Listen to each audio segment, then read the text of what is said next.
Welcome to part 3 of the Toyota Hiace super long wheelbase campervan conversion video. If you haven't seen the previous parts, part 2, part 1, click somewhere on the screen. I'm sure they'll be there. If you can't find them, click on my channel and check them out there, and then come back to this one when you've seen the others.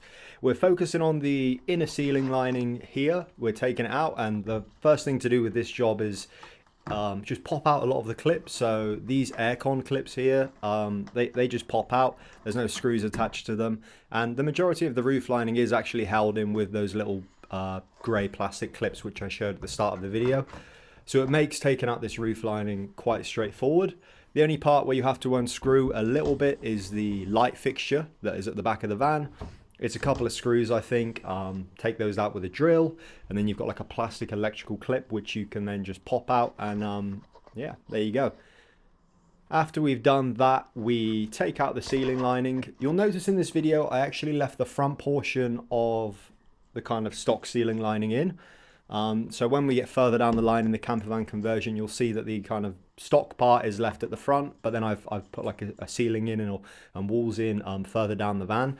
That was just because you'll notice the van has rear air conditioning. Quite rare in vans. This was a people mover vehicle before, and I just thought the rear aircon, especially being in Australia, is going to be incredibly useful. So we've kept the front portion of the roof in, and we've removed the rear portion. And then I also removed one of the disability kind of handles that were in it.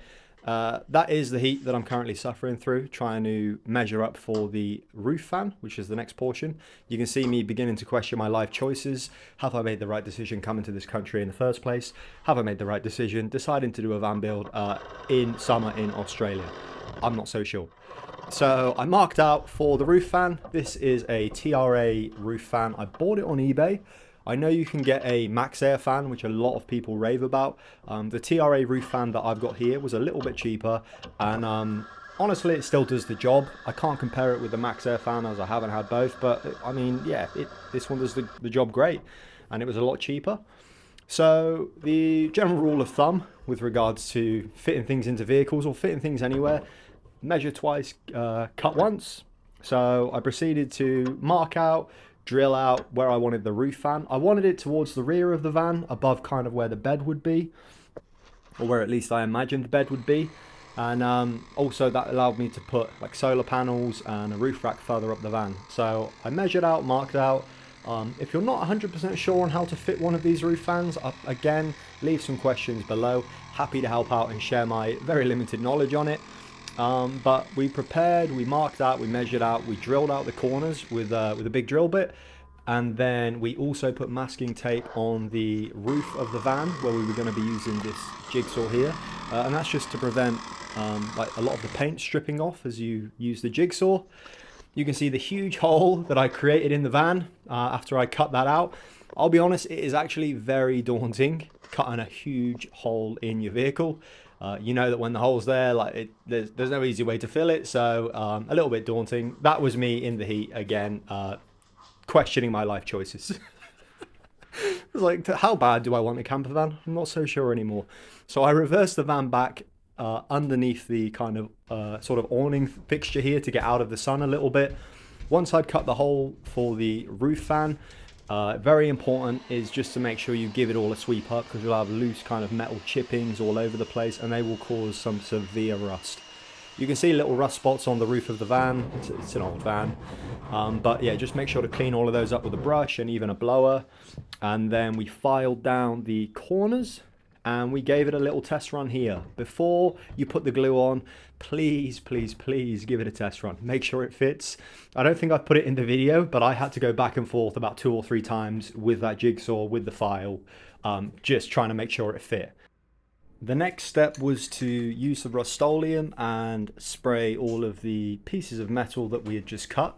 The best way I found to do this was to get a little piece of cardboard, put it behind where you wanted to spray, and then just go for your life. Go for your life, hope for the best. Wear glasses as well. I think I forgot to put glasses on, and then halfway through recording this I stopped it, and there we go, I've got my glasses on. Safety first, as we all know.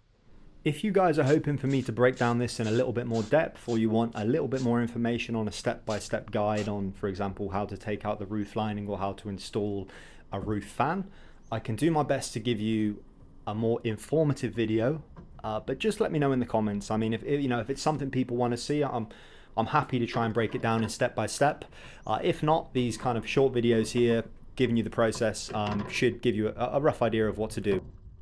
So you've seen I just put layers of a black amalgamating tape around the opening where the roof fan is going to go. This black tape, you'll see it in other YouTube videos. It's essentially to even out the top of the van. You can see the top of the van currently has like little divots and peaks. The black tape, you want to layer in between that to try and even out where the roof fan is going to go. So then when it rains, that there isn't big openings that the rain will go into and ruin your night, ruin your whole life essentially when you're camping. So we put the black amalgamating tape there. We put heaps of Sikaflex glue on the opening or on the inside of the roof fan, and then we did our best to try and fit it without coating myself in glue. And this was like getting towards the end of the day. I'd been working on this all day. I was hot bothered. I was getting a bit frustrated, and I already got glue. You can see I had glue on myself. I'm like trying to get the glue off my hands to try and fit the roof fan in. And this is like where I'm absolutely crapping it because for some reason it wasn't going flat initially. We managed to push it flat, and this is what the roof fan turned out like with the tape. If anything, in hindsight, I wish I'd have maybe put a couple more layers of the black amalgamating tape down just to maybe potentially secure it more. Although I can say that, 6 to 8 months later, the roof fan has not leaked once. There's been heaps of heavy rains it's had to go through, and it has been fine. So when we had the roof fan in place, we had to secure it with the little screws provided. I put all the screws in, and I also put a blob of glue in the hole where the screw was going to go, just to make sure that it was secure and it wasn't going to leak when it rained. We then went back to our favorite, which was the hot soapy water, and we just kind of rounded off the Sikaflex, just so that when the rain hits it, it smooths off and hopefully doesn't leak in the van. So this was it. As you can see, an absolute work of art, a masterpiece. It was beautiful, and it did the job. Thankfully, it did the job. I mean, I know what you're thinking. You're looking at that right now thinking there is no way that is gonna stop any rain coming in, but it does. It does. As always, if you have any questions, please let me know in the comments below or message me. Part 4 will be out very, very soon, so keep an eye on that. Please subscribe if you enjoyed it, and see you guys later.